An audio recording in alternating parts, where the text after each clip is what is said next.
عندنا المخرطة الأفقية.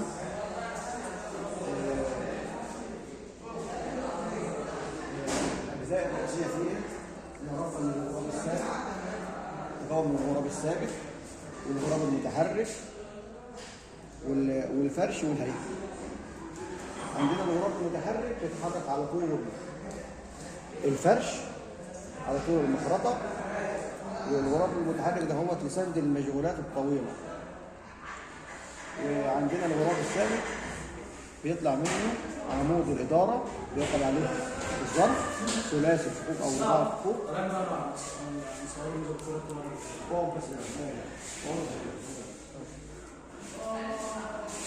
أي عمود ثابت عمود الإدارة يركب عليه الظرف، ظرف ثلاثي الفكوك أو ظرف رباعي الفكوك.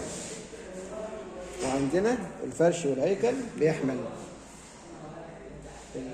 الغراب الثابت وعملية الجر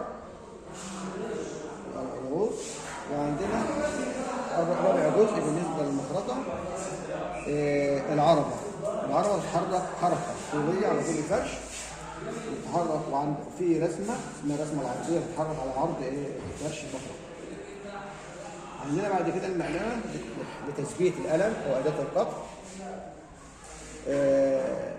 وممكن تركيب أكتر من قلم،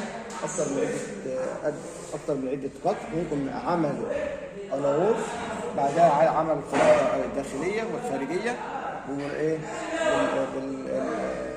الرسمة اللي هي المقلمة. وعندنا بالنسبة للغراب الثابت بيتحرك عليه، بيبقى متثبت عليه الأيادي، أيادي لتغيير السرعات اللي هي ديت. نغير السرعة، بس طبعا لا نغير السرعة أثناء دوران المكان. ده الحاجة المهمة في المخاطر، تشغيل المخاطر، لا نغير السرعة أثناء دوران المكان. عندنا جدول بيعرض عمل الجهود وبضغط الخطوة السن،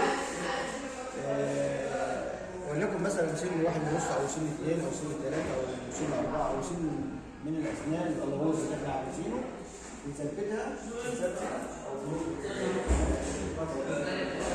الجدول الموجود بصندوق السرعات، جنب صندوق السرعات بالنسبة للغراب الثابت. نحرك الأيادي وندي السرعة المطلوبة بالنسبة لعمل الألغاز.